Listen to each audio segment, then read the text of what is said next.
Владимиру Петровичу отвечу. Владимир Петрович, вы прежде чем что-то говорить и заявлять, вы хотя бы изучите вопрос поверхностно. Вот так, смотрите, это очень плохо, что у нас в Новосибирском районе случилось. Ужасно то, что случилось в Красноярске. Смерть ребенка вряд ли чем-то можно оправдать. Безусловно, нужно сделать все, чтобы этого никогда не повторилось. Ваши меры я не вижу в том, что они смогут в этом помочь. Но дети также умирают от действий преступников. Вот от действий преступников по статистике умирает 50,2%. Дети не должны умирать в ДТП, но тем не менее 16,9% умирает в дорожно-транспортных происшествиях. От суицида 12,2%. Подумайте, 12,2% это суицид среди детей. 8 детей умирает при пожарах. Знаете, сколько умирает от разных животных, в том числе от собак? 0,1%. Я ни в какое не оправдание. Ну вот решили взяться за собак. Решили, да, показать, что как это плохо. Да действительно плохо. Но когда мы говорим о том, что вы как стерилизовали, с 23-го года в Ленинском районном отделении милиции лежит дело уголовное. Когда у нас, помните, отлавливали собак, должны были их стерилизовать, вакцинировать и чипировать. А их только чипировали. Отлавливали и чипировали. И есть случаи, когда эти собаки потом рожали. А потом наши, вот отлов собак, вы сами сказали, за ваш счет он происходит меньше, чем за счет общественников и за счет волонтеров. Я просто подгрузился в эту тему 2 года назад, когда мы медведей отвоевывали у нерадивых дрессировщиков. И я столкнулся, есть разные зоозащитники. Есть просто те, кто на этом делают деньги, а есть просто те, ну маленько не от мира сего люди, которые искренне им помогают, животным. И вот этот отлов, вы наверняка знакомы со всеми этими общественниками, с Настей Степовой и так далее, которые основной отлов потом провели, а деньги были заплачены другим людям. Ну ладно. По России от всех животных, как это ужасающие цифры, погибло 15 человек, взрослых, детей, от всех животных, в том числе от крупного рогатого скота.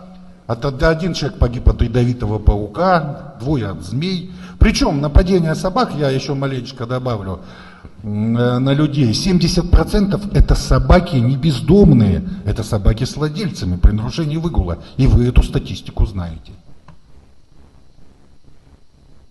И вот когда вводили, у нас же было еще при Каркавине убивали собак, и как ни странно, людей погибало больше, в среднем 40 человек в год, так ведь по статистике? Она у вас тоже лежит, вы можете ее посмотреть. Максимум, когда погибало, когда не было убийства собак, 24. По укусам та же самая статистика. Вот почему это происходит? Проблему, конечно, надо же решать. Но у нас почему-то выбрали самый простой и самый бесчеловечный способ решения этой проблемы – убийство собак. То, что нас пытаются сейчас рассказать, что убивать будут только агрессивных, это полная чушь. Как вы будете определять, агрессивная собака или нет? Как в Якутии, там знаете, как определяют? Там тест состоит из 2 пунктов. Первый пункт – собаке дают кость. А потом у нее забирают. Если она зарычала, значит она агрессивная. Чужой человек у собаки кость, если забирает, 90% собак в Якутии считаются агрессивными. А второй тест, буквально, берут кастрюлю, поварешку, заходят в вольер и стучат об кастрюлю поварешкой.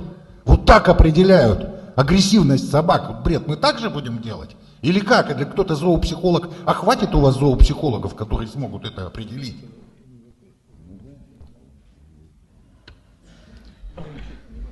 И еще, каких собак вот в первую очередь отлавливают? У нас же не секрет, что отловы эти всегда вот в первую очередь отлавливают собак, которые подходят, не агрессивных.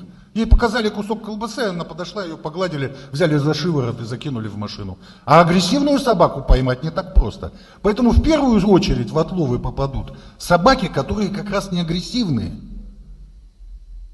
И уменьшение собак, вот смотрите, у нас мы никаких мер не приняли, в том числе и с домашними собаками. Откуда берутся собаки? У нас нет кинологических служб, нормально они зарегистрированы. У нас бездомные собаки, когда плодятся в частном секторе, куда девают щенков?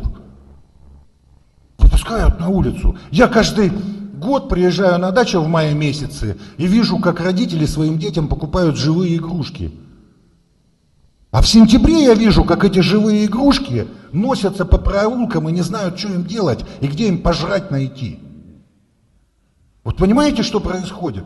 Мы никаких мер других не принимаем, но считаем, что мы виноваты в том, что эти собаки на улицах появляются. И как показывает практика, с уменьшением количества собак, вот помните в Олимпиаду 80, когда всех собак в Москве отлавливали, выросло поголовье крыс. В районах, приближенных к лесной местности, начали выходить действующие дикие звери, в основном лисы, и в том числе с бешенством. Вот чего добиваемся? Раскола общества, каких-то скандалов. У нас очень сильные зоозащитные организации. Я знаю, что это будет. Это будут демонстрации, митинги. Будут просто-напросто перекрывать в этих... Вы называете их пункты временного содержания. Это никакие пункты не временного содержания. Это живодерни, по сути дела. Я понимаю, что выгоднее выделять сотни миллионов на строительство приютов.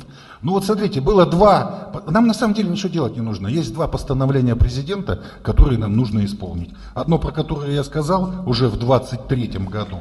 А одно недавнее, в феврале 25 года. Я заканчиваю. Достаточно почитать, какие меры предлагает президент, и все. И второе, вы мало что, вот вас тут защищали, но мало того, что ваша организация ничего не делает, она еще и мешает в чем-то. Я в Пашино попытался создать у себя приют. Землю не смог получить ни в аренду, никак, только в краткосрочную для временного содержания. Там получился скандал с недобросовестными волонтерами. Ваша организация становится в защиту непонятно кого, и тут же начинает слать всем бумаги и говорит: освободите эти приюты, там 114 собак, вот в этом приюте. Я их куда должен, назад в Пашино выпустить? Обратился в мэрию города Новосибирска, землю в аренду не дают. Постановление президента от этого года, февраля, не выполняют, где он сказал, что земля должна быть предоставлена. Я здесь соглашусь, прежде чем ее предоставлять, нужно выделить отдельную зону, потому что появятся махинации. Землю будут брать под приют. Регламент. Ну, это очень серьезный вопрос, но я дальше молчать буду, дайте мне вот сказать. Так уже регламент. Вот смотрите, я просто прошу вас, нельзя принимать этот закон. Ну, какой мы пример подаем? Да так же нашим детям. Вы просто помогите, хотя бы дайте возможность людям получать землю. Вот администрация района написала: освободите этот земельный участок. Я соберу всех 114 собак и привезу в администрацию Калининского района. Думаете, не отважусь? Да 100% привезу. И выпущу, они там в коридорах будут бегать. Что вы с ними делать-то будете? Я свои деньги, вот сейчас вот я смотрю на эти приюты. Так, 8 миллионов своих денег истратил. Кстати, а в этом по 150.